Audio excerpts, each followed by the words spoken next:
Beleza, estamos ao vivo. Salve, salve galera! Tudo bem com vocês? Eu espero que sim. E hoje quero desejar aqui o meu enorme carinho pelo Lucas Malck.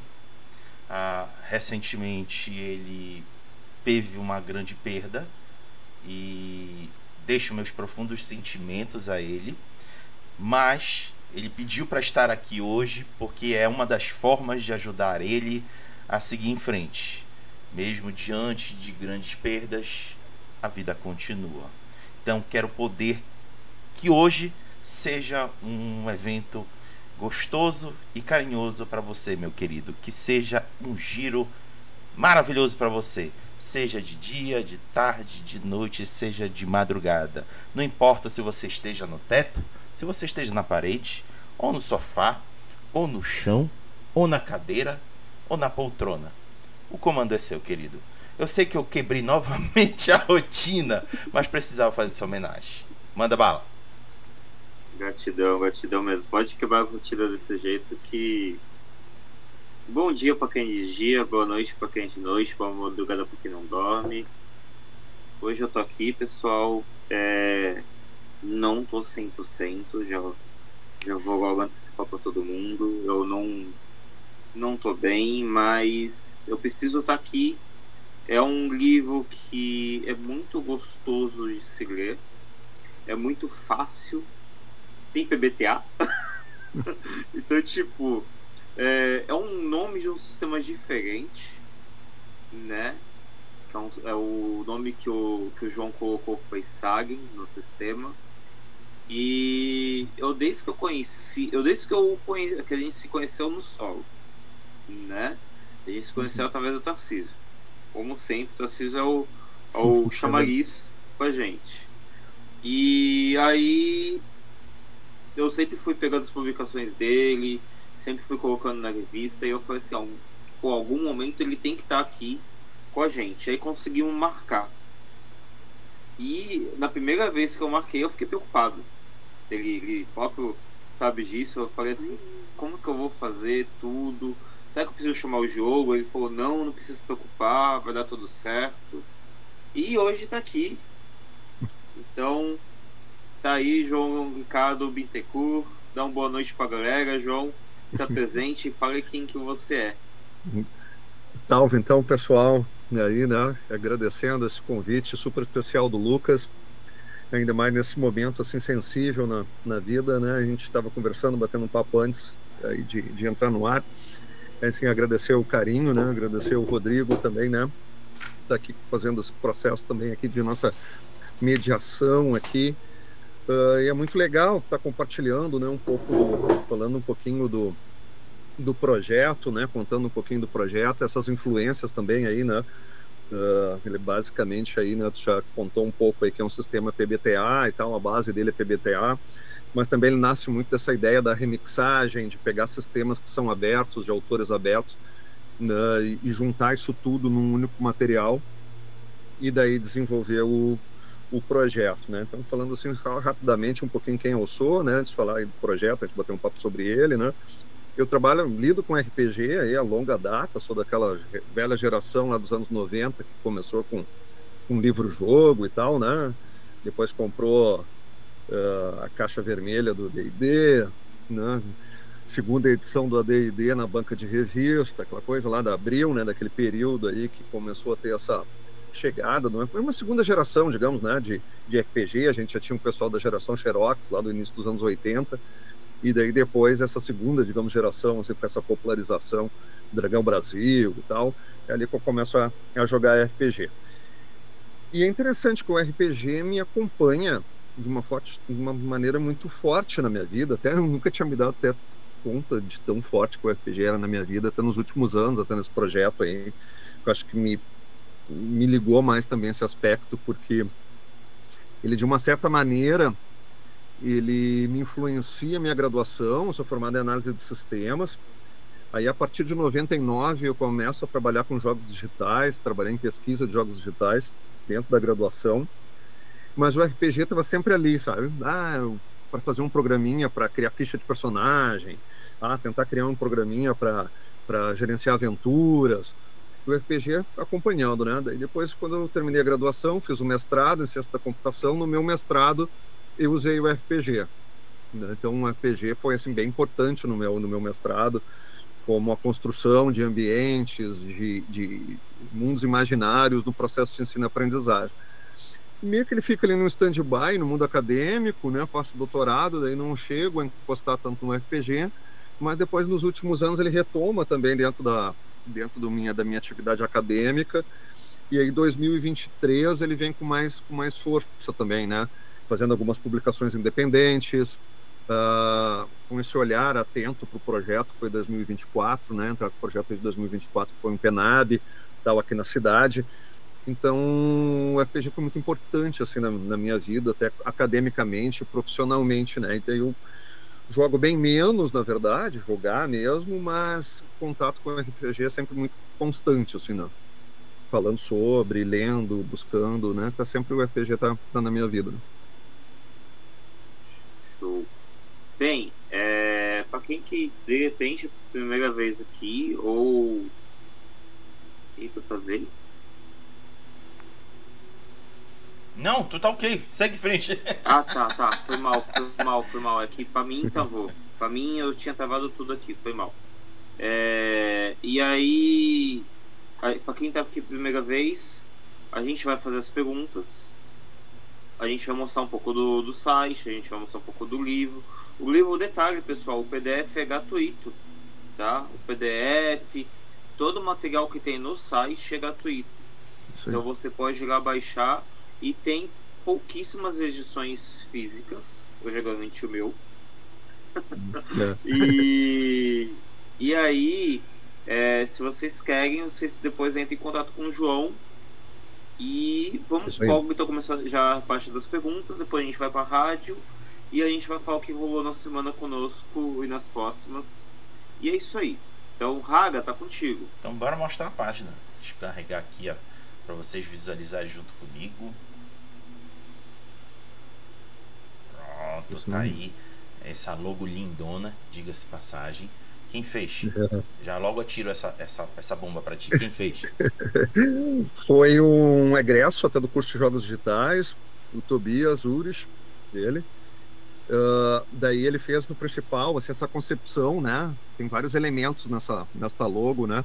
Aqui na cidade de Gravataí tem essa flor, que é bem importante, é o símbolo da cidade, que é a bromélia. E aí essa bromélia na costa do rio, né? E então é bem importante.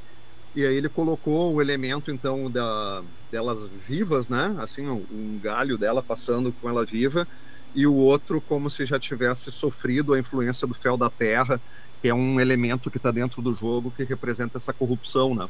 Então ele colocou outro elemento seco, ressequido, né?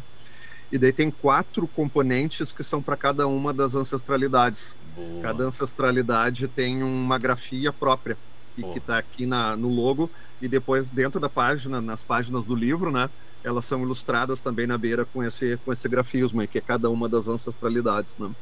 Eu já ia te perguntar, porque a gente tem... Eu sou de Belém, no estado do Pará, e aqui a gente tem uma presença marcante de uma grafia marajoara, dos povos ancestrais de lá. Não sei se você conhece.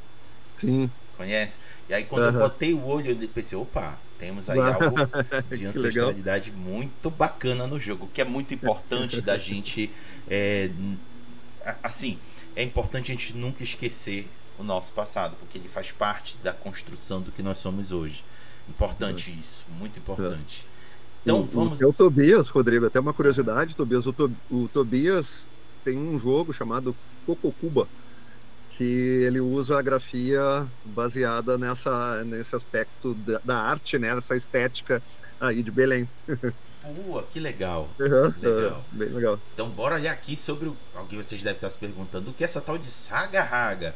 Então permita-me ler aqui 1 ou 2 parágrafos para o deleite de vocês.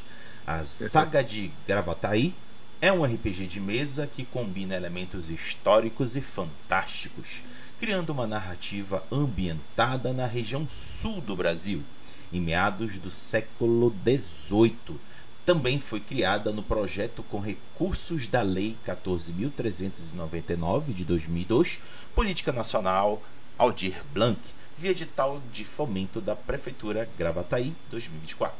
Inspirada na história da cidade de Gravataí e pela cultura indígena dos Carijó, que habitavam a região, o jogo leva os jogadores a interpretarem personagens conectados com a terra e o sobrenatural, usando habilidades herdadas do sangue celestial e do vínculo com a natureza. Os personagens devem enfrentar as ameaças dos invasores, necromares, forças sobrenaturais e profecias de destruição do sagrado Gravataí. Sensacional essa premissa. E eu logo de cara me viro para ti e pergunto: qual é o perfil dos personagens jogáveis em Gravataí? A gente basicamente tem 8 arquétipos também. Se oferece 4 arquétipos, já vem pronto esses arquétipos, né? E ele parte muito de uma premissa estética, assim, naquele sentido de que tu vê personagens que poderiam estar, né, se aventurando dentro desse universo, desse mundo, e que trouxesse, então, claro, né, que a gente traz esse elemento da fantasia, de espada, feitiçaria e tal, mas com essa alma, né, com essa estética própria daqui da região. Eu acho que o principal, que melhor representa, né, é o Guardião do Rio. Né? O Guardião do Rio, ele é um carijó. Né? É interessante falar também do carijó. Até é uma etnia indígena que a gente não escuta falar muito dos carijós. Se a gente bota assim Guarani, Tupi, Guarani no Google, vem muita informação, mas o carijó a gente não tem muitas informações. É um indígena que eles estavam basicamente na costa ali no Paraguai, e eles começam a fazer um processo migratório para o Atlântico. E eles vêm vindo ali do Paraguai até Santa Catarina, Laguna, e depois eles descem um pouco, vêm aí mais para a região sul, até aqui no Rio Grande do Sul. E eles são bem originários daqui, assim, eles são um povo que realmente habitavam. O rio Gravataí é um rio super importante aqui na região, ele liga várias cidades, hoje economicamente é um rio que é tão importante, mas ele trouxe todo, né, o desenvolvimento para a região, esse rio. E aí o Guardião do Rio vai levar isso como um rio sagrado, que ele tem que ser protegido desse rio. Né? E aí os descendentes de Caribé, que o Guardião do Rio é um descendente de Caribé, é um carijó que já nasce com poderes mágicos. Né? Porque o Caribé, ele existiu, uma figura histórica, que é o que eles acreditam que conduziu esses carijós, fez esse processo migratório, e ele que faz a condução desses indígenas aqui para a região. E ele dizia que ele não era filho de humanos, que a mãe dele era uma indígena e o pai dele era uma criatura alada, né, uma criatura com grandes asas e tal. Não dava esse nome anjo, né? Ele dava esse nome dessa criatura mística. E ele, então, se considerava filho dessa criatura. E aí os seus filhos carregavam esse sangue sagrado, né? Que, claro que depois, né, o catolicismo vai botar o nome de anjos e vai trazer isso como se ele fosse um sangue celestial. Então, é esse sincretismo já, nessa mistura que acaba tendo essas culturas. Mas é muito legal, assim, muito potente essa representação, né? Então, o Guardião do Rio, ele é um filho de um descendente caribé. Ele consegue, então, até por um curto período de tempo, erguer asas, né, mágicas e tal. E ele se preocupa com uma grande profecia, que é a profecia que o Caribé dizia, que quando as águas do rio secar, os mortos caminharão entre os vivos. Então, o Guardião do Rio é esse personagem principal, que está ali preocupado, atento com essa chegada de novas pessoas aqui na região. Né? Vem os africanos, vem os açorianos, vem os guaranis missioneiros, e que chegam dentro desse rio, e que de que maneira eles vão começar, né, a tratar esse rio e cuidar desse rio. Então, acho que a principal figura é esse indígena, né, que ele também é interessante a caracterização dele, né, ele não é aquela caracterização de muitas pinturas, né, pinturas de cores fortes ou penas de cores fortes. Ele usa uma pintura mais escura, marrom, preta, e as penas que usa para os seus adornos são de pássaros que aqui da região são mais comuns, que são cinza, marrom, né? E é legal, ele não traz aquela estética assim do indígena, daqui a pouco que a gente vai ver um Guarani com penas super coloridas, porque não, ele já traz essa característica geográfica aqui também da região. Não? Muito bom, perfeito. Lucas, está contigo. Bem, para quem for pegar lá no livro, ele tem. Eu tô indo lá para baixo, por isso. Quer mostrar um pouquinho o livro, Raga? Vou compartilhar. O pessoal vai acompanhando junto comigo no que eu vou falar. Esse que é o lado é uma coisa que já é muito bom, já o pessoal pode ver o livro aí, tá aí a capa. Logo depois, na parte do índice. Rapidinho, Lucas. E João, esse aqui é o Rio Gravataí? Isso, uma representação do Rio Gravataí. Muito legal, cara, curti. Muito bom. E tem um morro, aquele morro aqui, hoje se chama aqui na cidade Itacolumi, o morro, mas os indígenas chamavam-se o morro do Itacomuni. E aí também tem um pouco ali, um pedacinho do morro ali, também na capa, e que é a criança de pedra, na verdade, o Itacomuni. Muito bom. Lucas, desculpa, pode ser. Já chegou na parte que eu queria, que era justamente isso. Eu queria justamente chegar na parte do menino. Porque eu gostei, eu me amarrei, eu já conhecia a lenda, eu já conhecia já o mito do menino. Aqui na Baixada a gente tem uma parecida, semelhante, no Japuí, que diz que é o Morro do Gigante, né? E eu sei que algumas outras regiões também tem isso, justamente que se você irritar ou você fazer qualquer coisa, você pegar um item, você irrita o gigante desperta, né? E eu percebi que essa é uma das aventuras bem frequentes durante o livro, pela minha lida, né, dele. E aí eu queria que você comentasse um pouquinho sobre isso. Essa é uma lenda, é interessante mesmo, Lucas, esses imaginários, né, que a gente encontra recorrente em várias partes do Brasil, com outro nome, com outra denominação, e isso que também eu acho que é uma coisa que é legal, até um parênteses, assim, daqui a pouco alguém pode estar pensando assim, mas eu não conheço essa cidade de Gravataí, lá em Porto Alegre, perto de Porto Alegre, o que isso tem a ver comigo?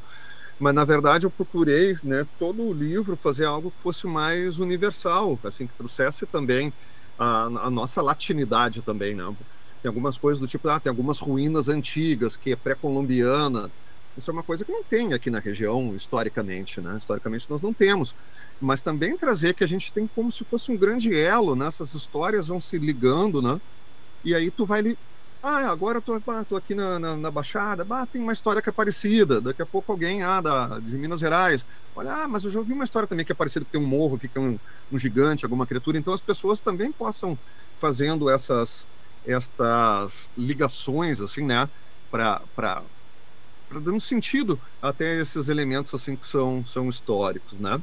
Aqui essa ideia do menino de pedra é como se fosse um gigante, que ele dorme no meio da floresta, né? Então, até geograficamente, assim, tem uma grande floresta, o rio atravessa essa floresta, em torno do rio tem uma região de banhado, que essa é bem característica daqui também, chove muito, sobe a água, né? Depois quando desce a água, aquele terreno fica bem fértil também, né? Então uma região de banhado. E é legal que se a gente pegar imagens de como que é o Morro Itacolumi, aqui ele fica bem no meio das árvores ali, né? E os carijosos acreditavam que era um menino de pedra que estava deitado e que ele não poderia ser incomodado, né, despertar a ira do menino de pedra, porque daí ele poderia se erguer, né, e jogar sua ira em cima dos habitantes. Então eles têm um culto muito grande, assim, a preservação a esse monte, né, esse morro que tem aqui dentro da cidade. E aí tem algumas outras criaturas, que daí do campo ficcional ali, né, foi misturando um pouco os guardiões de pedra, né? Se daqui a pouco tu vai perfurar ali próximo ao morro Itacolumi, tu pode daqui a pouco encontrar alguma dessas ruínas antigas, ou fazer com que o tal do fel da terra também desperte, né, vaze, que é uma espécie, aquela ideia daquele óleo, de um material ali, né, que ao ser tocado queima e contamina as pessoas, né, que tem acesso ao fel da terra. Isso aí não pode, hipótese alguma, vazar para o rio, porque se isso encostar no rio, ferrou toda a região, né? Daí corrompe tudo e tudo vai ressecar. Então tem muito essa mítica em torno do morro e a preservação desse morro, né? E daí também é legal que a gente traz essa discussão para a cidade aqui também, né? É super contemporânea, porque é uma área de preservação, é uma área que precisa de um carinho, um cuidado maior também ali no entorno. Então daí tu traz que o pessoal começa a jogar, começa a falar disso, começa também a chamar atenção ali para aquela região, né? Que tem uma série de questões ambientais que a gente tem que se preocupar ali com o Morro Cataculumia. Show. Raga, tá contigo. Então bora de novo lá pro livro, que inclusive vocês podem baixar a versão digital na página. Lá na página, que vocês poderão encontrar o link na descrição do vídeo, se vocês estiverem assistindo pelo YouTube. Pela roxinha já coloquei o link no chat, basta vocês clicarem aí. E lá tem no menu tem a opção download. Lá vocês vão encontrar o arquivo digital para fazer o download, que é esse arquivo que eu estou mostrando aqui para vocês. E vamos para a parte de sistema. Aqui no primeiro parágrafo é dito que a saga de Gravataí usa o sistema gratuito e livre SAGIN, sistema aberto para geração de narrativas. É um sistema remixado a partir de vários outros sistemas de RPG livres e abertos, pensando justamente na criação de narrativas. Dito isso, João, conta pra gente como foi esse processo de fazer essa adaptação desses sistemas para formar o SAGIN. Perfeito. É bem legal esse processo, né? A gente está ali, né, como o Lucas falou, no solo, né, no solo RPG, ali dentro da comunidade, né, e a gente tem sempre uma interação muito forte ali no grupo, né. Eu acho que a gente sempre fala que é um dos locais mais, né, saudáveis que a gente tem ainda na internet, é quase um oásis, assim, né, no meio da internet ali, o nosso grupo solo RPG. E aí é um projeto que ele nasce também, que ele tem que ir para até as escolas, ele tem esse aspecto também para chegar até as escolas, né. Então, um dos primeiros requisitos, assim, quando eu comecei a pensar no sistema. Não adiantava eu falar também de vários pequenos sistemas abertos e falar para o professor ter que ir atrás deles, tá? Então, Solo 10, o C4, o Dominus. Não podia chegar depois para o educador e dizer, professor, chega aqui no site e baixa esses 5 sistemas aqui, né? Não ia rolar. E daí, o que eu comecei a fazer? Eu fiz um tabelão, né, e comecei a listar esses sistemas: Solo 10, Push, Dominus, né, C4, trouxe outro, Fate, né, PBTA, né, o próprio D&D entra lá numa coluna, né, fez um mapão e fui olhando características, assim, atributos, vantagens, desvantagens, poderes, né, e aí fui olhando um por um. O que esse sistema me dá? Daí fui botando os post-its, assim. Esse aqui tem atributo, esse aqui não tem atributo, esse aqui já vem com 8 atributos e tal, né? E aí depois eu fui percorrendo essas linhas, assim, atributos, né? O que eu vou escolher de atributos? É importante ter uma representação enxuta, né, que diga 3 dimensões, assim, não perca essas 3 dimensões. Então, corpo, mente e espírito, né? Vai ter essa questão de problemas, quando for resolver problemas de ordem, né, de agilidade, força, destreza, uso corpo. Problemas da ordem, né, de conhecimento, raciocínio lógico, uso mente. E a minha ligação com a outra coisa, que daí seja que coisa é essa, né? É as minhas crenças, é as minhas ligações com o meu passado, seja o que for. Mas é aquela coisa que tu não explica, que tu não resolve pela mente, nem com o teu corpo, mas é aquele teu feeling, a tua intuição, é aquelas tuas crenças que tu traz mais arraigadas dentro de ti, né? Então, 3 atributos, né? Sempre eu gostei muito do PBTA, que ele também é aberto, deixa fazer um monte de hack também, né? Que não teria problema de licenciamento. Por isso que eu até não coloco, porque eu não sou tipo autor, eu sou um remixador, eu juntei esse negócio tudo, né? E pensando muito na narrativa, que tem, assim, que seja fácil de criar um personagem, né? Então ele usa sistema de pontos. Sempre achei o sistema de pontos, por todas as críticas que tem com o coitado do GURPS, mas o sistema de pontos sempre achei interessante, porque tu consegue dialogar bem com cenários, com outros personagens. Esse é um personagem de 100 pontos, esse aqui é um personagem de 150. Então isso aqui tem mais coisas do que esse de 100. Sempre gostei muito desse bate-papo, assim, entre diferentes sistemas e fazer crossover, né? Então, esse sistema de pontuação, aí tu bota atributos, escolhe vantagens, escolhe desvantagens, que te dá pontos, e escolhe perícias, né? Bem basicão, assim, clássico para fazer o personagem, né? E depois um capítulo muito voltado para a narrativa, né? Assim, para que a gente possa jogar de forma solo, né? Óbvio que, né, o solo tá muito forte, e aí vendo como escrita criativa também, levando também esse papo também, principalmente para as escolas, né? Como uma técnica de escrita criativa. O professor pede para o aluno escrever uma história, coitado do aluno não sabe por onde vai começar, né? E deu, olha aqui, ó, pode começar daqui, né?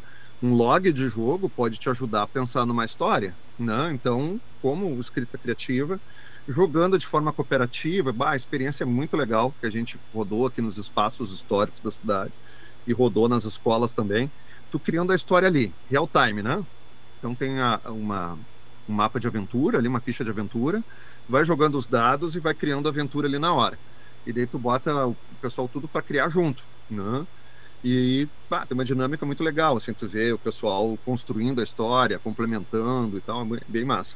E claro, né, o formato clássico, você tem um narrador que constrói a sua história antes, a gente já está com 2 histórias também, um esboço de 2 histórias, né, para 2026, daí a gente lançar como material complementar, daí que a gente coda às vezes em alguma oficina, que já está virando aí ela derivada, né? E aí uma dessas histórias, uma dessas aventuras é baseada num conto, né, um conto da minha autoria, que agora, semana que vem, a gente vai estar lançando, que é o Contos de Gravataí. E daí são 4 contos ambientados neste mundo, neste universo, que também possa servir de porta de entrada, né? Para as pessoas que gostam de literatura, né, gosta de literatura fantástica e tal, conhece os contos, e aí através dos contos chega até o livro, né? Tudo 100% gratuito também. O livro vai ser lançado tudo de graça. Tá aí no site, todo o material, o PDF do livro, guia do educador, ficha, mapa, setores, e até um suplemento ali que nós estávamos falando até, né, do Lanças e Sombras, o suplemento tá ali, tudo disponível para a comunidade, né? Muito bom. E aí ele é PPDA, né? Até desculpa, né, Rodrigo? Ele é basicamente o core dele jogada por movimentos, né? Então, lançamento de 2 dados, soma bônus e tira penalidades, e aí aquelas 3 faixas para conduzir a narrativa, né? Acima de 10, sucesso, 7 a 9, um sucesso parcial, abaixo de 6, fracasso. E aí tem um sisteminha, isso aí é uma contribuição minha daí, né, desse remix, que é o sistema de karma e destino, né? Porque também é uma preocupação do Sagen, é que as pessoas levem em conta tomadas de decisões coletivas, né? Então, se o grupo está trabalhando de forma coletiva, ele vai ganhando pontos de destino. Esses pontos de destino lá na frente, ele pode queimar ele para dar um sucesso total, por exemplo. Queima 2 pontos e aí ele garante um sucesso total. Ele pode estar lá no clímax da história, precisando daquele sucesso total, ele não faz jogada, queima 2 pontos de destino e tem o sucesso pleno, né? O mais 10 lá, né? Ou gasta 1 e fica entre o 7 e o 9. Toda vez que esse grupo também faz tomadas de decisões que são caóticas, mais destrutivas, que não está levando em consideração, a gente tipo, chega na aldeia batendo todo mundo, querendo matar e tal, né? Aquele comportamento estilo, né, taverna, assim, aumenta a karma, né? Se o karma aumentar acima de 3, tem a tabela de eventos que vai estar acontecendo, vai dar uma contrapartida dentro da narrativa, né? E como que eu elimino o karma? Eu também posso eliminar karma eliminando uma ação de um adversário. Tipo, um adversário vai me atacar, eu pego, gasto karma e ele não me ataca. Entretanto, eu tenho que aceitar um determinado dilema. Aí tem a tabela de dilema. Então, tá sempre colocando esses contrapontos, né, também na sua tomada de decisão. E é muito triste de ver o pessoal jogando, principalmente a meninada nas escolas, que eles começam com aquele sangue no olho lá, né, querendo destruir tudo, quebrar tudo, e daí ele começa a acumular karma. E eles, opa, peraí, né, vamos mudar a nossa estratégia, né? E aí eles começam a ter uma sinergia melhor, e isso acontece pela mecânica, sem tu ser moralizante, sem tu estar falando, não faça isso, quer continuar fazendo, né, continuar quebrando tudo, quebra, mas tu vai ver que a narrativa vai seguir por um outro caminho, vai te gerar mais problemas, em função desse comportamento mais caótico que está tendo. Então tem que ter esse balanceamento dentro dessas 2 grandezas, do karma e do destino. Muito bom. Eu vou pedir pro Lucas agora salvar a Tati, porque ela tá tendo um comichão danado aqui no chat. João, eu vou adiantar uma pergunta, na verdade, tá? Eu vou pular a minha pergunta, Tati. Porque assim, a menina tá tendo surto no chat. E eu tô feliz com isso, né? Porque isso é um bom sinal. Mas ela quer saber o físico. Ela quer saber como que ela faz para conseguir o físico. Como que faz para ter a versão física do livro. Tá. A versão física, siga, né, a gente nas redes sociais lá, né? Pitanga Studio, né? É Pitanga com Y, né? Então, o dr.jrbit, com 2 T's, né? Segue lá no Insta e me dá um oizinho lá no direct e diz: João, tava assistindo lá a live e tô afim de uma cópia física, né? Aí a cópia física também, pagamento é super tranquilo também, Pix, débito, crédito, né? Se quiser parcelar, parcela, bem tranquilo. A gente manda para o Brasil inteiro também, daí, né, o frete já está incluído também no valor. E essa tiragem foi super pequena, porque ele está ligado a um projeto, né? Um projeto ali como o Rodrigo Leão, né? O Penab, né? Que é aqui na cidade. Então a gente não consegue ter uma grande tiragem de livros, né? Eles foram uma tiragem de 40 exemplares, e muitos desses exemplares foram para as escolas e foram para os espaços públicos da cidade também. Também uma coisa que a gente quis marcar bem isso, e foi algo bem bacana aqui na cidade. Assim. Então, por exemplo, tem um quiosque da cultura aqui. De lá no quiosque da cultura tem uma cópia agora do Saga de Gravataí, está lá disponível. Então, se alguém quiser chegar lá, do tipo, a gente quer jogar, a gente ouviu e tal, tem aqui no quiosque, tem na biblioteca municipal, né? Vai ter agora também, isso é legal de compartilhar, a gente, com vocês, também está finalizando isso, a versão em braille, né? É legal. Então, até pelo que me consta, assim, vai ser o primeiro RPG, aqui no Brasil, pelo menos, em braille, né? Então vai ter, assim, 2 opções. O arquivo já convertido, né, para anotação, com os caracteres e a especificação. Aprendi um monte, né, com o pessoal da Associação dos Deficientes Visuais aqui da cidade, né, como que tu imprime, tem toda uma especificação de número de caracteres, número de linhas, já vai vir isso tudo explicadinho direitinho. Daí a pessoa pode baixar, digamos, eu moro, né, em Recife, tem aqui na minha cidade, tem um lugar que imprime braille, né? Pode baixar o arquivo gratuito, leva esse arquivo para esse local e eles botam a especificação, diz para eles, vai ter 24 linhas e 24 colunas e 32 linhas. Vai sair já impresso em braille. Ou a outra alternativa, a gente vai deixar os contatos também da associação, que eles têm a impressora, e eles mandam também para o Brasil inteiro. E está sendo muito legal os desafios da gente, né, que tem a visão ali, tabelas, jogadas, como que tu converte isso para braille também, né, como faz essa conversão. Então daí a versão impressa, a gente tem esses poucos exemplares ainda, daí você só prende, dá um toque aí, né, ali também tá compartilhado até o post de hoje, né, do giro ali, também tá minhas redes sociais, né, e aí tem pouquinhas cópias, né, e daí tudo que é digital sempre tem a réplica aqui para o site também para ficar disponível de graça. Não conseguiu acesso ao impresso, tem acesso ao digital, né? Tudo bem. Respondida, Tati, né? Qualquer coisa, Raga, se tu conseguir pegar aí o link do Instagram da Pitanga e joga aí no chat. Vou já fazer. Tá, então aí porque o King Salks também falou que tava interessado. Né? O link tá lá no grupo do WhatsApp? Eu faço isso agora, qualquer coisa. Tá. Perfeito. Eu faço isso agora, qualquer Aqui, coisa. Então, enquanto tu tá procurando, Lucas, eu vou fazer aqui uma pergunta pro Pode fazer a pergunta. Vamos lá. João, eu navegando aqui na página do jogo, me deparei com algo bastante interessante. Eventos. E não são poucos, viu, galera? Temos oficina de RPG, temos formação de professores, outra oficina e dá-lhe oficina para felicidade de vocês. Aí eu pergunto, o que vocês levam, seja nessas oficinas ou seja na formação de docentes aí nas atividades de vocês? Tá. É o mais analógico possível, né? A gente vai assim, ó, lápis, papel, borracha, dado, apontador. Até teve uma escola que a gente foi e eles tinham colocado já numa sala que tinha lousa e não sei o que, um monte de parafernália.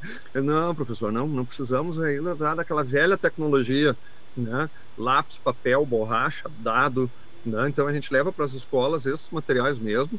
Vem um kit, a gente distribui, nas oficinas, nas escolas e nos espaços históricos, a gente divide em grupos, né? Então vai quase sempre 4 ou 5 mestres. Aí divide em grupos, cada mestre vem um kit, né? E o que tem nesse kit, né? Vai as fichas dos arquétipos, né? Então já vem o personagem pronto para deixar mais rápido. Então os arquétipos já vão impressos. Uma ficha para criação de aventura, uma ficha para criação de NPC, lápis, borracha, apontador e os dados de 6 faces, né? E aí quando começa, o mestre eu explico um pouquinho como é que é o sistema, falo o contexto. E aí os alunos, então, né, o pessoal que está participando, escolhe seus arquétipos e aí começa a contação da história. Bem clássica mesmo, assim, sabe? Bem, sem muito maiores recursos, no sentido assim, tem um mapa que a gente abre. Não, o mapa está no verso do livro. Abre o verso do livro, bota na mesa. Também foi pensado em espiral para facilitar, para ser mesa de jogo, para não ser aquele livro lombada bonita, sabe? Aquele lombada bonita na minha estante. Tem os meus, óbvio, né? Como RPGista que a gente gosta, óbvio, mas não era essa a ideia. A ideia é que realmente estivesse na mesa, folheasse, facilitasse para o modo solo também, né? Eu posso dobrar, bota meu lápisinho ali do lado, a minha fichinha, vou olhando as tabelas e vou jogando também mais fácil no modo com espiral, né? Que não seja assim encadernado, que de tanto a gente abrir depois vai danificando o livro, né? E aí a gente vai esquematizando mesmo. Vai ter um combate, olha, faz um desenho, puxa uma folhinha, um lápis mesmo e faz o esquema aqui de como vai ser o combate, né? E é legal, o público, vou observando, assim, um pessoal, principalmente nas escolas, que não conhece ou que não tem jogado, os primeiros 30 minutos fica um pouco mais travado, né? Com mais dificuldade de jogar os dados e tal. Quando tá terminando o período, já estão dando tapa na mesa, gritando, urrando, já totalmente solto, assim, já tá bem entrando dentro do imaginário. Teve um fato bem legal, até numa escola, uma menina nunca tinha jogado RPG e na aventura, assim, quando estava fechando a aventura, a menina chorou, se emocionou com a personagem dela, que a personagem dela fez um ato heróico para salvar a comunidade e tal, e a menina deu 1 minuto ali, as lágrimas começou a correr e ela começou a chorar. E disse, pô, que bacana, né? Se dizem que a arte é capaz de fazer as pessoas se emocionar, né? Naquele discurso, o que é arte, o que não é arte, né? Fez chorar.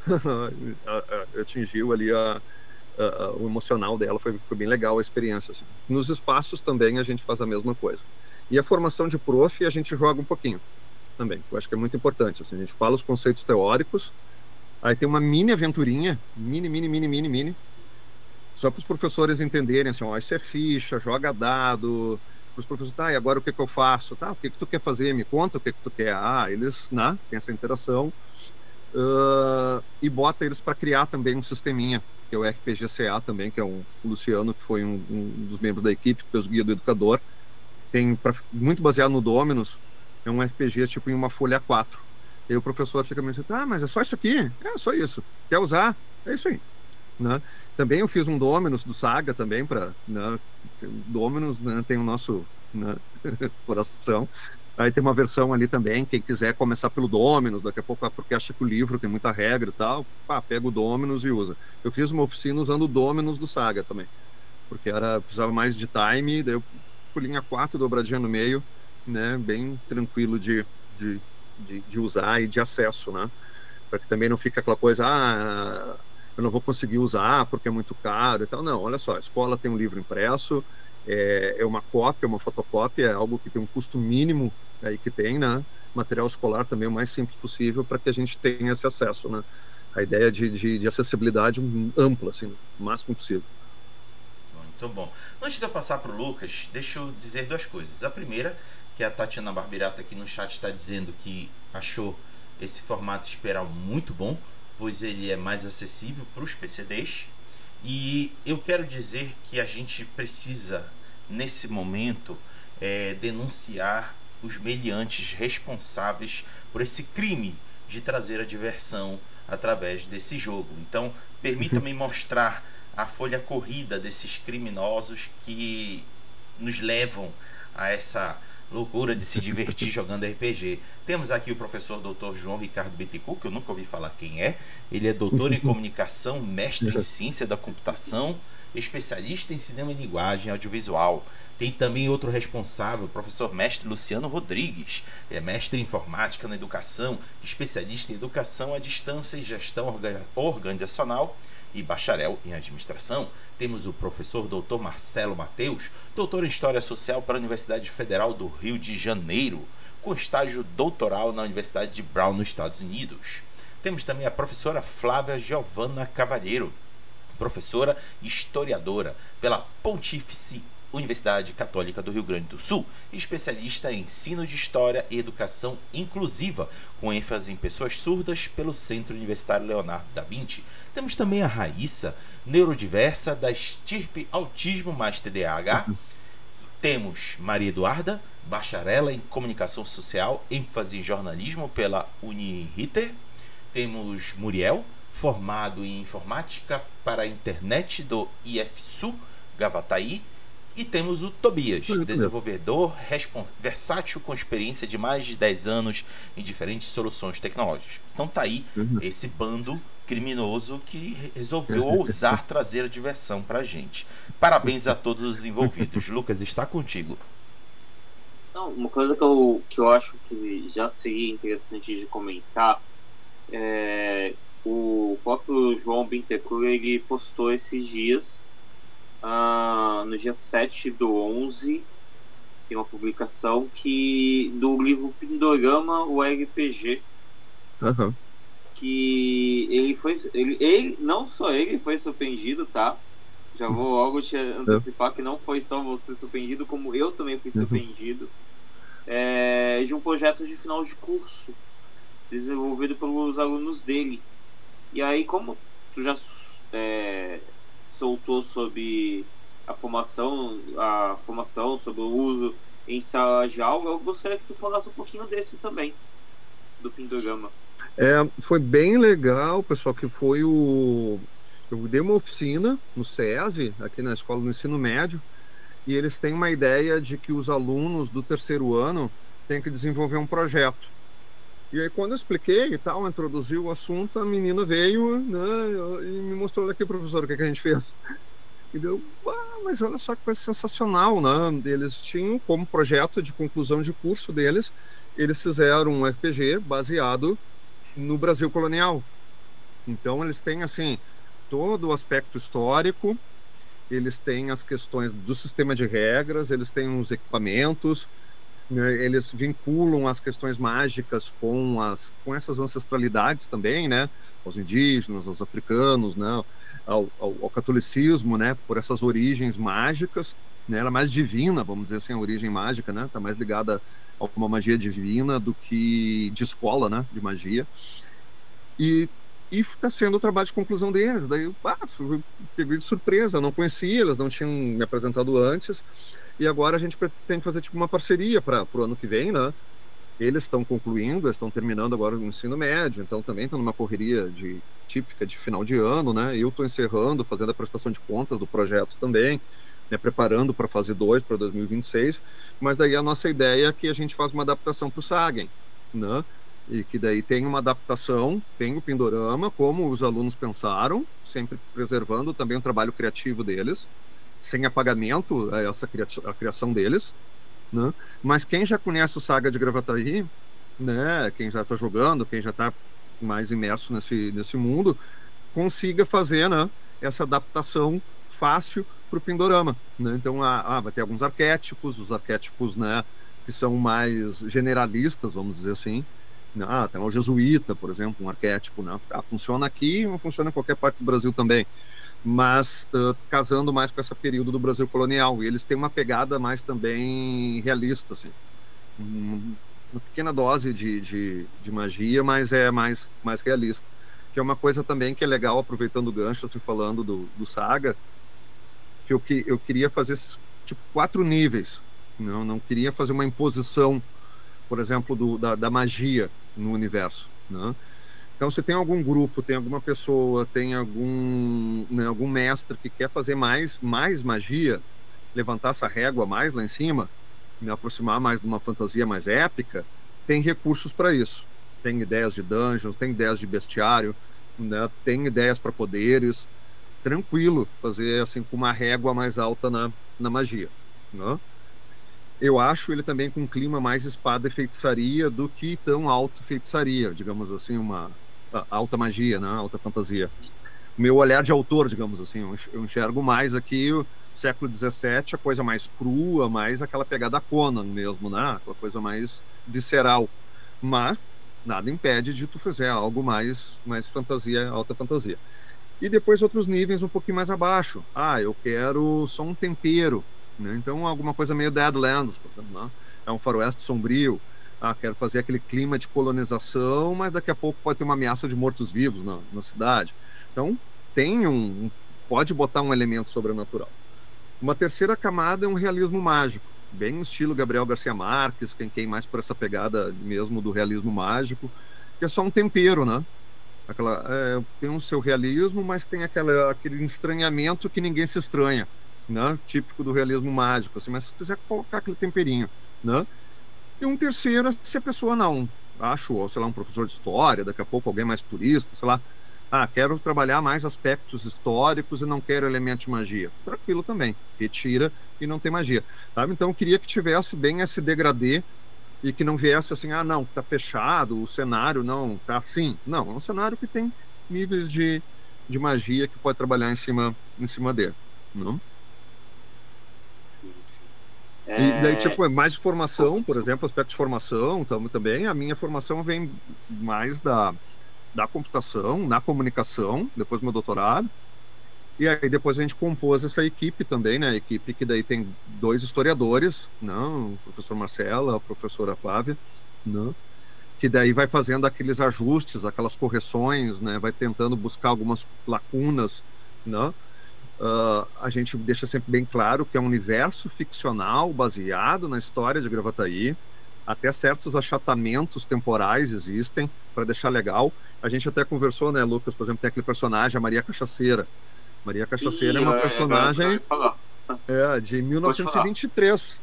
Mas daí, ela é muito legal. Vamos jogar ela lá para o período colonial, transformar ela mais em bruxa, mais uma feiticeira, com a construção de licores mágicos e tal. Mas é inspirado nessa figura, né? Essa figura existiu aqui, mas no início do século XX. Então, eu sempre digo, tem certos achatamentos temporais, assim, né? Para deixar o aspecto ficcional também mais interessante. São escolhas, né? E a nossa equipe também, que eu acho que é bem importante, a gente falando do aspecto principalmente da inclusão, da questão de diversidade, né? A nossa equipe, mais ou menos 1/3 da equipe é neurodiversa, né? A Raíssa é neurodiversa, o Muriel é neurodiverso, eu sou neurodiverso, né? Um mestre que depois agregou na equipe para fazer a parte das oficinas, né? O Félix também é neurodiverso, então também isso é importante ali no livro. A gente coloca ali, logo nas primeiras páginas, tem lá 2 selinhos ali, tanto na diversidade das questões de gênero, quanto na questão da diversidade, da neurodiversidade também, né? PCDs e neurodiversos também. Né? Então, isso também eu acho que é legal, assim, porque é uma equipe que tem seus desafios, né? Tá gerenciando uma equipe, certas coisas que a gente tem que fazer, a neurodiversidade traz alguns desafios também aí que a gente acaba enfrentando como equipe também, né? As nossas, né, características aí da neurodiversidade, mas acho que também a gente tem isso bem forte na equipe. Qualquer coisa, eu deixei o link da publicação que a gente está citando lá no chat também, qualquer coisa, Rabi. Mas para o pessoal já de antemão, essa publicação também vou colocar na revista, tá, gente? Também vai estar entre uma das partes da revista, porque eu quero muito ver esse Pindorama também, ele em formato físico, eu quero ver ele sendo espalhado aí, porque eu gostei bastante. né? Eu acho que quanto mais a gente valorizar a nossa história nesses livros eles têm a parte indígena, ele tem a parte africana, ele tem a parte da nossa cultura, né? E o teu livro ele tem muito disso. A gente estava comentando antes de começar a live sobre a parte dos orixás, que lá tem tanto citações de orixá e inquises, né? O nome de cada um como inquise e o nome de cada um como orixá. Para quem não sabe, a região lá do João, a mais forte que tem ali é o Batuque, né? E eu tava falando para ele que a Maria Caçaceira é uma das entidades predominantes da parte do Batuque. É uma das figuras importantes que volta e meia você pega um terreiro de Batuque, eles conhecem bastante da Maria Caçaceira. E aí eu comentei com ele, né? Eu achei isso muito, muito interessante, muito importante de também ser comentado aqui na live, qualquer coisa, viu, pessoal? Isso é bem legal. E certas enquisas que são próprias, né, Lucas? Assim, por exemplo, tem uma enquisa que é o Tempo, o nome dela é Tempo, e ela não tem um equivalente na mitologia urubá, então ela é bem forte, assim, ela é uma espécie de... não tem, né, as enquisas têm não existe essa estrutura hierárquica, assim, mas é uma entidade super forte. Eu achei muito, muito legal. É uma tese de uma professora aqui da URGS, que também faz todo esse levantamento. E eles trazem as enquisas, né? Os Bantu ali, né? Que é os africanos, eles podem nascer os Inguso, né? Que é a linhagem mágica que está ligada aos africanos são os Inguso.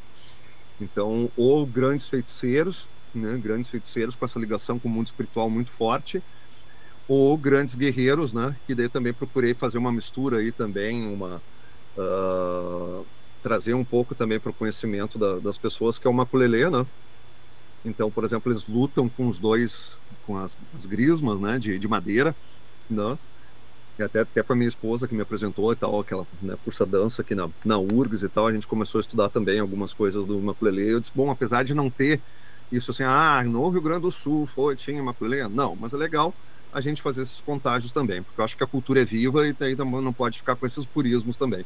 A gente, às vezes, até no Rio Grande do Sul, às vezes perde muito aqui por certos purismos, certo? Como se a gente tivesse, não dá para falar disso, tal, da cultura gaúcha e tal. Fica meio num patamar meio endeusado, e isso eu acho que a gente perde um monte. No resto do Brasil, a gente aprende muito, né, com essas misturas. A cultura é mistura, né? Então, a gente tem que misturar, tem que remixar, tem que fazer esses contágios e fazer coisas novas a partir dessas misturas, né? Então isso foi bem legal, assim, de resgatar essas matrizes das enquisas. Bem, Raga, tem mais alguma coisa? Ok, por mim. Agora, antes da gente ir para o momento da rádio, eu vou te perguntar quais são as partes futuras que vai vir pela... Eu vi que tem um outro nome além da Pitanga Studio, que é o Quintal, né? Isso, explicar um pouquinho. Isso, explica um pouquinho do Quintal e quais são as próximas novidades que estão para vir aí para o que você pode falar, claro, acima de tudo, que tá para vir aí de vocês. Tá. O que aconteceu, pessoal? Quando em 2023 nasceu o Pitanga Studio, e daí eu queria alguma coisa diferente, assim, tinha uma inquietação em 2023, sabe? Algo que me inquietava e dizia que eu tinha que montar alguma coisa diferente, mas nem sabia o que era.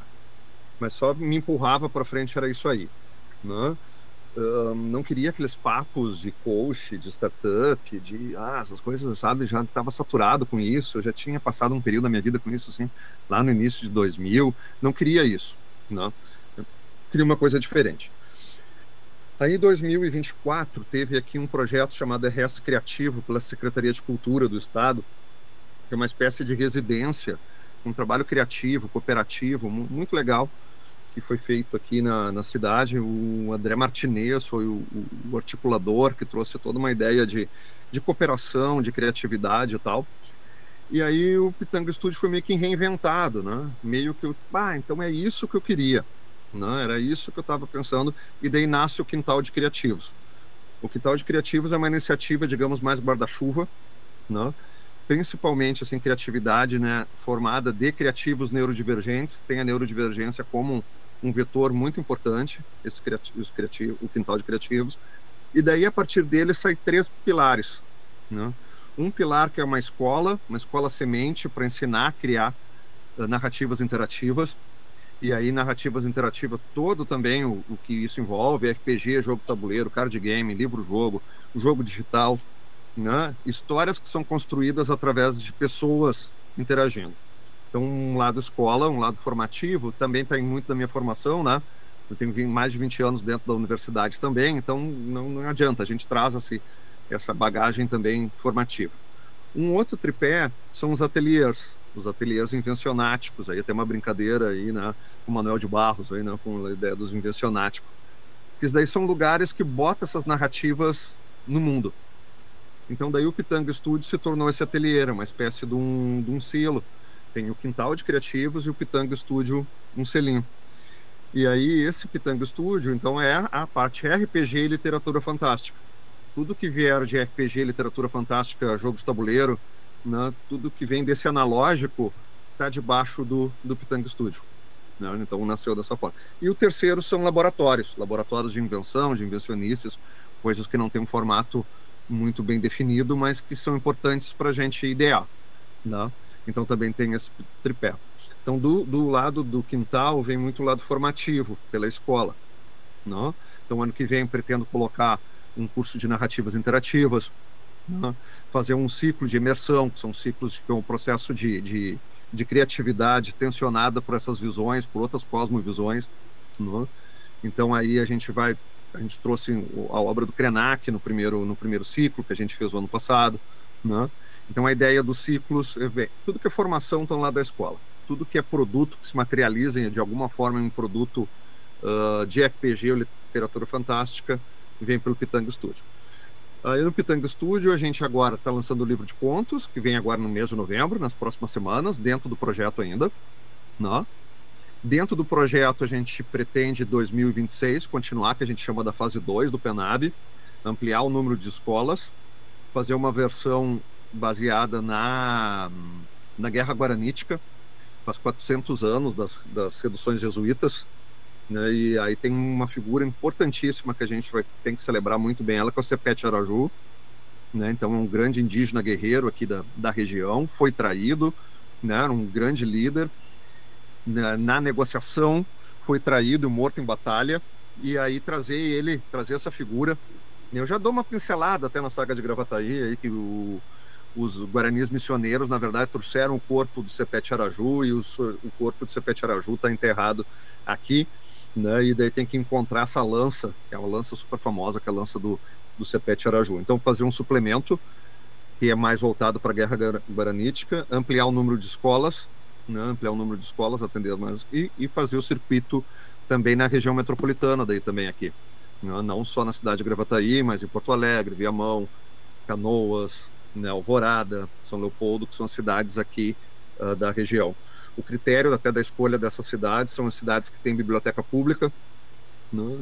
São cidades que têm mais de 50 mil habitantes, cidades que estão próximas também aqui até 60 quilômetros da cidade, para não se distanciar muito do aspecto também mais da região, e faz parte também do que se chama RS Seguro, que daí são cidades aqui no estado que tem um índice de violência maior, e aí a gente também prioriza trabalhar, principalmente levar para os jovens, né, levar para as escolas, para que os jovens também tenham contatos com a literatura e com a RPG nessas cidades que é onde tem um índice maior de violência urbana. Não? Então, para o projeto da saga, da continuidade para a fase 2, que é essa aí, e como agora eu estou terminando também na loucura, assim, eu falto de diagramar, provavelmente vai ficar para o início de dezembro, é um primeiro livro que daí sai, né, contando até para vocês em primeira mão, assim, dividindo. Ele é um Sagen, ele vai ser baseado no Sagen, né, que é um RPG de slasher, né? Então, assim, um RPG de terror, anos 80, VHS, aquela pegada, né, anos 80 ali, que é bom para one shot também. O pessoal curte também, no Brasil curte bastante de jogo de terror e sobrenatural, né? Então também aí chegar ali antes do Natal eu devo estar lançando também aí vai ser o primeiro livro, né?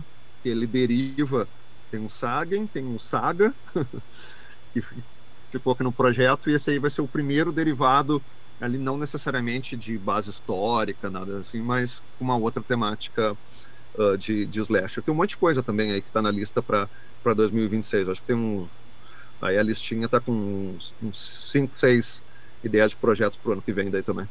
Vem alimentando essa listinha para o lançamento. Você sempre tem também muita uma pegada mais alternativa, outras experiências também, né? E esse próprio o slasher, tem bem esse lance pop e tal, da cultura pop, mas uma parte para construção de histórias, isso sempre é bem importante, né? Então vai ter uma partezinha lá que tu cria narrativa também no modo solo, modo cooperativo, porque eu acho que o RPG a gente precisa trabalhar bastante com isso também, que acaba, querendo ou não, afastando quando bota aquela cultura, assim, para jogar RPG precisa de um mestre que passa horas preparando, e aí tu não joga RPG porque tu não encontra esse mestre, ou porque tu quer ser, mas tu não tem esse tempo para preparar, e tu faz um baita jogo, tu joga algo muito legal, reunindo as pessoas e construindo a história ali em tempo real, né, trazendo todo mundo para contar. Então acho que todos os produtos ali do estúdio tem essa preocupação, da construção de história.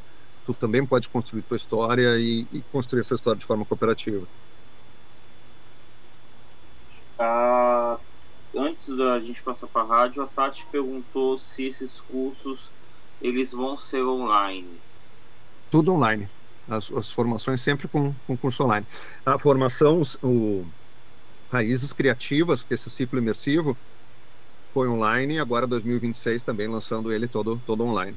Mesma parte, também tem um outro curso que é mais de programação, porque também é uma visão que eu trago também principalmente para meus alunos, né? Enxergar a programação como linguagem, como forma de expressão, tu programar, tu fazer software, fazer algoritmos também como linguagem, não só aspectos tecnológicos, matemáticos, que às vezes a gente associa a programar, mas também programação que tu possa construir teus mundos digitais interativos, né?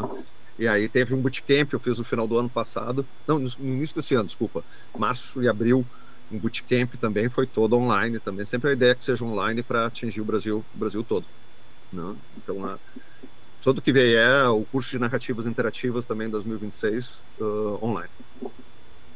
Show, Tati. Então tu já tá sabendo que tu vai ter mais uma coisa para você falar com o João. Isso aí, Tati. Para poder ela participar, que ela tá interessada. Bem, Raga, a gente pode ir pro momento da rádio. Então bora. A rádio é uma brincadeira da gente misturar RPG com música. As pessoas aqui presentes vão indicar canções que se relacionem com o tema da noite, que o qual é a saga de Gravataí. E aí Lucas e João vão fazer essas indicações, e quem começa é o Lucas. Bem, a minha indicação de música veio através do livro, né? Tem uma parte que, quando conta sobre os povos que você pode escolher sobre o livro, fala dos carijós e fala dos guaranis ali, né? Os tradicionais guaranis, que sempre volta e meia é o que mais é mostrado nas escolas. E aí é citado que os guaranis eles têm tanto a parte do catolicismo e a parte indígena. E ele cita ali no livro sobre o Aindu, né? Eu não sei se eu vou falar certo, mas é o modo como eu recordo. E quando ele citou isso, eu comecei a caçar. Eu falei assim, caramba, que legal, né? E eu achei sobre o Aindu no Spotify, né? Que é a memória viva do Guarani. E aí eu peguei essa música, que é justamente eles cantando, eles compondo, e tem outras músicas em seguida, né? Uma composição de várias músicas indígenas. E aí eu coloquei esse daí, então essa vai ser minha indicação de música. Muito bom, então tá aí a indicação de canção do Lucas, e vamos agora para a indicação do João. João, tá com você. Bom, eu acho, né, assim, pegando vem muito essa a estética que me remete bastante que assim o espírito mood, digamos, né, do universo de Gravataí é mais essa questão mesmo ancestral, mais de raiz, mais de chão, de terra, né? Liga muito essas questões óbvias dos elementos também, né? Que vai ter tem a terra, tem a água do rio, né? Depois os açorianos, por exemplo, são ilhas vulcânicas, trazia a ideia das obsidianas, de fogo. Então acho que a gente tem essa coisa mais chão, assim, sabe? Mais visceral, assim.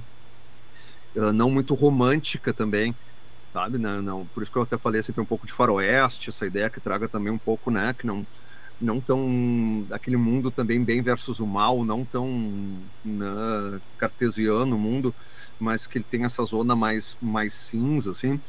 Eu acho que a música do Sepultura, né, lá o Itzari, o álbum lá, o Roots, acho que tem um pouco assim de inspiração, não, acho que o álbum Roots do Sepultura, ele traz esses contágios, não, ele traz esses contágios do metal, vai lá gravar junto da própria, né, da própria comunidade indígena, não, e acho que o Saga tem um pouco disso assim também, sabe, de fazer essa mistura, de fazer esses contágios, e é aquele som que é um pouco mais cru, aquela coisa mais visceral também, e que te remonte a esses princípios que são mais universais, a outras diferentes cosmovisões, né, que né, a gente tem tanto esse apagamento dessas outras cosmovisões por uma vertente, né, dita dominante, né, que é o que conta a história, e aí a gente poder também andar um pouco pelas margens, né, aquela história que não foi contada, aquela história que não foi dita.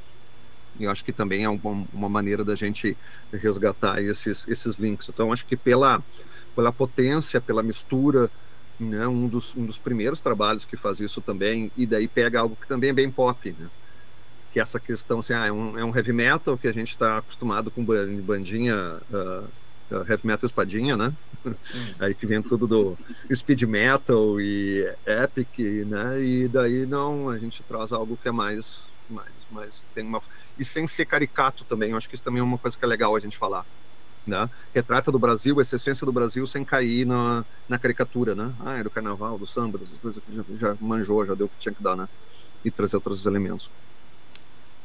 Muito bom. Então tá aí a indicação de canção do João e passa para o Lucas.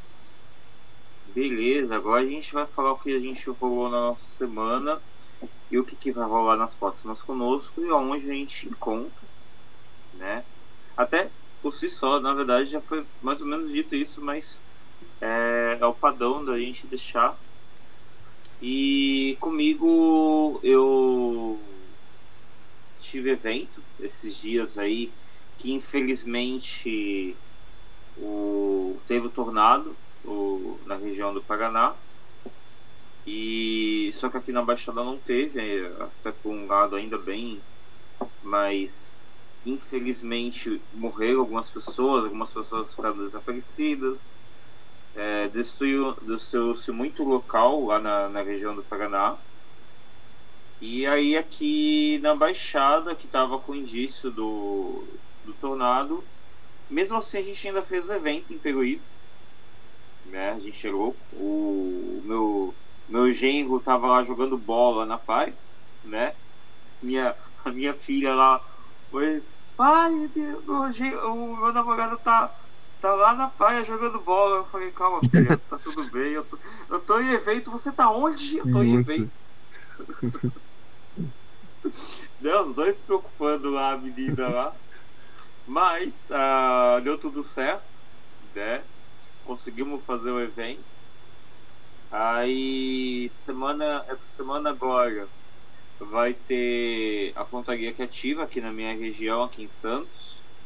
Eu vou estar participando sexta, sábado e domingo. Semana que vem vai estar tendo o Festival Geek, e eu provavelmente vou no sábado como visitante. Não pretendo ir como projeto, não pretendo ir como stand. É muita coisa que rola no Festival Geek e eu não estou bem para isso ainda.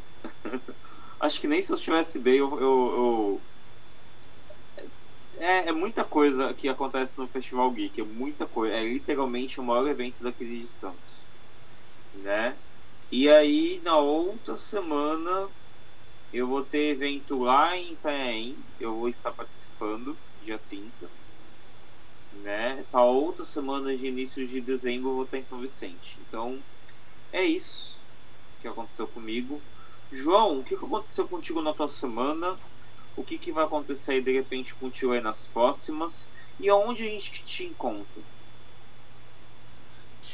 Bom, agora o Saga, na verdade, amanhã a gente faz a última oficina em escola, né? Então, na escola municipal de ensino fundamental Vanos Abílio dos Santos, com um grupo do 9º e do 7º ano do fundamental, ela fecha a última.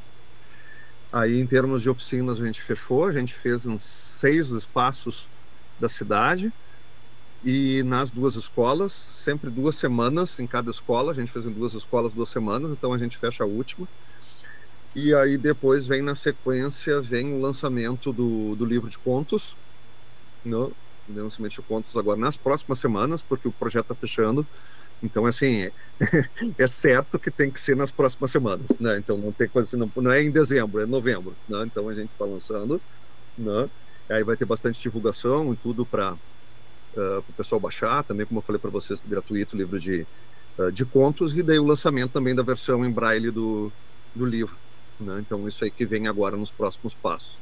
Daí encerra o projeto, presta contas, aí a gente fica com um espaço de tempo aí para trabalhar para a fase 2, para 2026, e aí o lançamento aí no início de dezembro, ainda pela segunda do Slasher, também aí, que é as próximas passos. Nos encontramos, né? O projeto tem todas as informações aí no site, né? A sagadegravataí.com.br, né? Gravataí lá no final, né? HY também é importante, né? Ali depois, senão dá um errinho aí na digitação. Todo o material, tem as redes sociais também ali pelo site, também chega nas redes sociais, chega no YouTube, né? A gente tem um pequeno canal que é o Cultivo de Mundos, é um pouco onde que eu falo de narrativas interativas. E daí, claro, né, agora tem uma série especial falando do Saga, que é um pouco contando do processo também. Tem uma newsletter também no Substack e no LinkedIn, que é o Cultivo de Mundos. Pelo site acha todas as informações. E depois também tem um canal no Discord, também, que eu acho que é legal, né? Então, no Discord a gente fala também.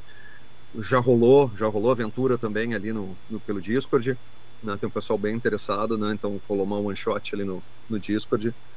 E tem as redes sociais, então, né? O Tango Estúdio também, né? Às vezes o pessoal bota estúdios, não é estúdio, não é um só ali. E Tango Estúdio também.